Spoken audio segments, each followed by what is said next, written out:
नमस्कार दोस्तों। कहानियों की श्रृंखला में आज सुनेंगे वरिष्ठ एवं लोकप्रिय कथाकार दीपक शर्मा जी की कहानी बसेरा। तो आइए सुनते हैं कहानी। शाम 7 बजे बाबूजी अपने दफ्तर से लौटे तो उन्होंने मीना और मनोज को रोते हुए पाया। माँ अभी तक घर नहीं पहुंची हैं। राकेश जरूर बाबूजी की स्कूटी की आवाज सुनते ही घर के अंदर लपक लिया था। राग आवेश का प्रदर्शन उसे कतई पसंद न था। भाव प्रवणता में अगर वह कभी बहता भी तो केवल कोप दिखलाने या रोष जतलाने। स्टॉप पर बस का पता किया। स्टॉप से वह बस माँ को सुबह ऐन 8:25 पर उठाती थी और शाम के ठीक 5:55 पर छोड़ जाती थी। इस लोकल बस के फेरे के शुरू होते ही पिछले महीने से माँ अब टेम्पो छोड़कर बस में अपने संस्थान आने जाने लगी थी, जो वहां से 20 किलोमीटर की दूरी पर था। मैं वहां गया था। राकेश अंदर से आ निकला। कोई कुछ नहीं बताता। स्टॉप की बगल में एक हलवाई की दुकान थी, जो हर 15-20 मिनट पर बदल रहे अपने ग्राहकों को लेकर खूब मस्त रहता था। बाकी इधर जहां बाबूजी ने मकान बनवाया था, वहां अभी दूसरे नए मकान बन ही रहे थे। तुम भी वहां गई क्या? बाबूजी ने मीना से पूछा। बहन भाइयों में मीना बड़ी थी, 13 साल की। राकेश 12 का था और मनोज 5 का। नहीं, मीना ने सिर हिला दिया। उस घबराहट में उन्हें याद दिलाना टाल गई कि उन्हीं ने मीना को अपने स्कूल के बाद घर से निकलने के लिए मना कर रखा था। चलो मेरे साथ चलो, बाबूजी ने मीना से कहा। मालती भसीन के घर चलकर पता करते हैं। माँ के सहकर्मियों में से वह केवल मालती भसीन के घर का पता ही जानते थे। माँ की तरह वह भी उसी संस्थान में क्लर्क थी और उसी लोकल बस से संस्थान आती जाती थी। उसका घर उनके घर से लगभग 5 किलोमीटर की दूरी पर संस्थान की दिशा में था। माँ की छुट्टी की अर्जी देने बाबूजी वहीं जाया करते थे और जब भी जाते मीना को संग लेकर जाते। माही के कहने पर मालती भसीन बेचारी उधर अकेली रहती है।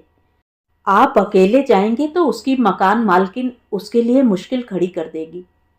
रास्ते में बाबूजी ने अपनी स्कूटी रोककर हलवाई से बस की बाबत पूछा तो उसका उत्तर मिला, हाँ, वह बस हमने दूर से आते देखी जरूर थी, मगर उसे यहाँ रुकते हुए नहीं देखा। बिमला आज मेरे साथ बस पर सवार न हुई थी। मालती भसीन उम्र में माँ से 5-6 बरस छोटी लगती थी, लेकिन व्यवहार में बहुत तेज थी। खाली होने में बिमला को आज थोड़ा समय लग गया था और जैसे ही वह बस पर सवार होने को हुई, ड्राइवर बस आगे बढ़ा ले गया। मगर आपने जब उसे बस तक पहुंचते देख ही लिया था तो आपको बस रुकवा देनी चाहिए थी। बाबूजी की गर्दन की नसें तन गईं और दोनों जबड़े भिंच गए। अजनबियों के संग वह बहुत जल्दी गुस्से में आ जाया करते। रुकवाई थी, मालती भसीन थोड़ी उत्तेजित होली। मैंने ही बस रुकवाई थी। पूरी कोशिश की थी कि बिमला भी मेरे संग बस से घर पहुंच ले, लेकिन बस ड्राइवर आज दुष्ट मूड में रहा। विमला लगभग दौड़कर दोबारा बस तक पहुंची भी थी, लेकिन बस ड्राइवर ने बस फिर आगे बढ़ा ली थी। आप ऐसा नहीं करो, ड्राइवर से मैंने विनती की तो उसके पास बैठी कुछ सवारियां हंस पड़ी थी और ड्राइवर ने बस रोककर बिमला को पुकारा, आइए मैडम, आप आज बस में बैठ क्यों नहीं रही? उधर स्तब्ध खड़ी बिमला फिर दौड़ पड़ी थी। ड्राइवर और वे सवारियां ठठाने लगी थीं। जरा दम लगाकर दौड़िए, पूरा दम लगाकर दौड़िए।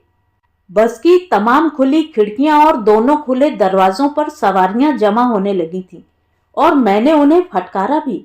यह कोई तमाशा है क्या? लेकिन मेरी बात का असर ऐन उल्टा हुआ था।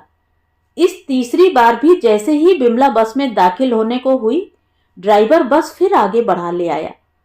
चौथी बार उसके बस रोकने पर फिर ना ही मैंने दिलचस्पी दिखाई और न बिमला ने। खिड़की से मैंने बिमला को उल्टी दिशा में कदम भरते हुए देखा। कहकर मालती भसीन चुप हो गई। घर चलें क्या? बाबूजी ने मीना से पूछा। हाँ, मीना ने फौरन हामी भर दी। मालती भसीन की बात से बाबूजी की बढ़ रही अस्थिरता को उसने दूर भगाना चाहा। माँ ने जरूर टेम्पो कर लिया होगा और अब घर पहुंच ही रही होंगी। लेकिन जब वे घर लौटे तो माँ अभी भी घर न पहुंची थी। माँ खो गई क्या? मनोज रोने लगा। खोएंगी कैसे? बाबूजी ने मनोज को अपनी गोदी में उठा लिया। तुम्हारे रहते, राकेश के रहते, आशा के रहते और आपके रहते। मीना बाबूजी की पीठ से जा चिपकी। बाबूजी के कंधे खूब चौड़े थे, बाहें भी खूब तगड़ी थीं। एक ही बारी में वह राकेश और मनोज को अपने दाएं और बाएं कंधों पर एक साथ आसानी से उठा लिया करते। अपनी पढ़ाई के दिनों में वह हाथ की कुश्ती में कई इनाम जीत चुके थे। भूख लगी है? बाबूजी ने मनोज से पूछा। हाँ, मनोज ने सिर हिलाया। घर में खाना माँ ही बनाया करती, अपने संस्थान जाने से पहले और फिर संस्थान से लौटने पर। जब तक तुम चाय बनाओ, बाबूजी ने मीना की ओर देखा, मैं बाजार से कुछ लाता हूं। उन तीनों को बाबूजी ने मक्खन लगे बन के साथ सहज ही में चाय पी लेने को बोला और खुद बिना कुछ खाए पिए बाहर निकल लिए, इस आदेश के साथ कि वे तीनों भाई बहन खूब चौकस रहेंगे और घर का दरवाजा किसी भी बेगाने के लिए ना खोलेंगे। आबादी के नाम पर अभी उस उजाड़ इलाके में 10-5 झुग्गियां ही थीं, जहां जिंदगी भरण पोषण के बिना गुजर जाती थी। माँ यह ड्यूटी छोड़ क्यों नहीं देती? मालती भसीन की बात सुनकर मनोज पर रुलाई की जगह गुस्सा हावी होने लगा। छोड़ेंगी क्यों? मीना ने कहा। हमें वह अच्छा लालन पालन देना चाहती हैं, दूर तक पढ़ाना चाहती हैं। मैं तो दूर तक न पढ़ूंगा। राकेश ने कहा, इधर मेरी 10वीं खत्म हुई नहीं कि उधर मैंने अपनी दुकान खोली नहीं। ताऊजी जैसी। नौकरीशुदा बाबूजी के विपरीत उनके ताऊजी पंसारी थे। उनकी दुकान उन्हें मुनाफा भी खूब अच्छा देती थी और हर दूसरे तीसरे साल उनकी दुकान का सामान भी दुगना होता जाता। फिर ताऊजी? राकेश ने मनोज का कान उमेट दिया। उन परिवारजन में ताऊजी के लिए केवल राकेश ही श्रद्धा रखता था, बल्कि इधर इस नई आबादी में आने से पहले ताऊजी की दुकान उनके पुराने मकान के एकदम सामने पड़ती थी। फिर भी घर का सारा सामान बाबूजी दूसरी दुकान से ही लाया करते, ताऊजी के यहां से भूलकर भी नहीं। 10वीं के बाद मुझे तो कॉलेज जाना है। भाइयों का ध्यान मीना ने बांट देना चाहा। कॉलेज के बाद फिर यूनिवर्सिटी। चल चुप कर, राकेश और खींच गया। लड़कियों को ज्यादा नहीं पढ़ना चाहिए। बाबूजी और माँ तो ऐसा नहीं कहते, मीना ने प्रतिवाद किया। ऐसा नहीं सोचते, उन्हें कुछ नहीं मालूम, राकेश बोला। तो फिर किसे मालूम है? मीना ने छेड़ा। ताऊजी को। ताऊजी ने अपनी 4 बेटियों में से पहली दोनों बेटियां 18-19 साल की उम्र में ब्याह दी थीं। जवाब में राकेश अभी मीना पर झपटा ही था कि बाबूजी की स्कूटी घर के बाहर आन खड़ी हुई। माँ उनके साथ थी। जिस टेम्पो पर सवार होकर माँ संस्थान से चली थी, उसकी ब्रेक दूसरे तीसरे किलोमीटर पर फेल हो गई थी।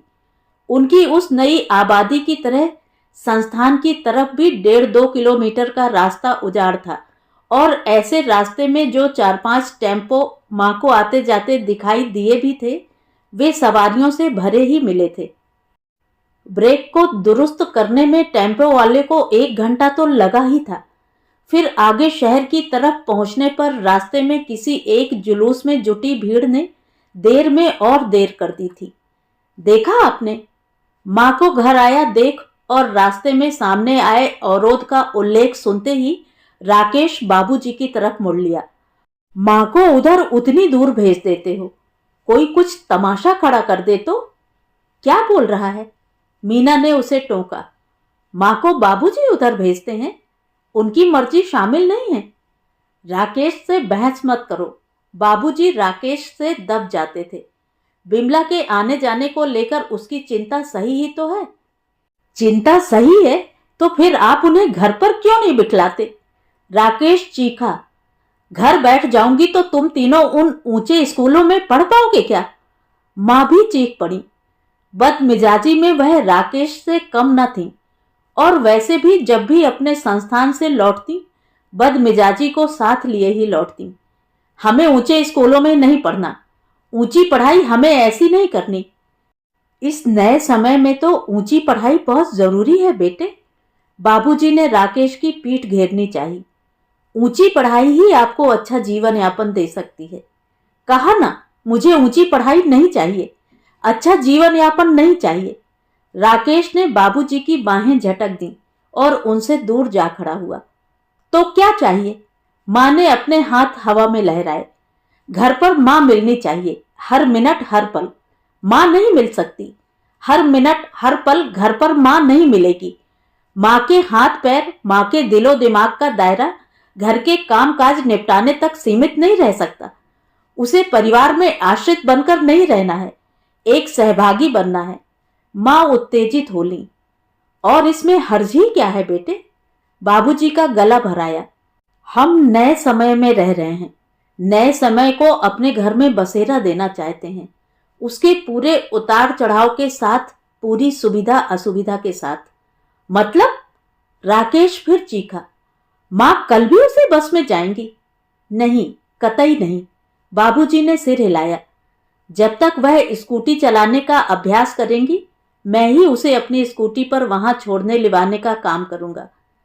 स्कूटी का? नींद की तरफ सरक रहा मनोज रोमानी रंग में रंगे बाबूजी के इस प्रस्ताव पर एकाएक उछल पड़ा। आप मां के लिए दूसरी स्कूटी लेंगे? स्कूटी के लिए लोन तो मेरा संस्थान ही मुझे दे देगा। मां ने गर्व से राकेश की ओर देखा। स्कूटी का अभ्यास तो तुम भी कर सकती हो, बाबूजी ने मीना से कहा। तुम साइकिल जो अच्छा चला लेती हो। राकेश भी तो। मीना ने राकेश को पारिवारिक मस्ती के जोश में सम्मिलित करना चाहा। मीना और राकेश दोनों के पास अपनी अपनी साइकिल थी, जिस पर वह अपने स्कूल जाया करते। मनोज भी उन्हीं के स्कूल में पढ़ता था, तथा कभी मीना उसे पीछे बिठा लिया करती तो कभी राकेश।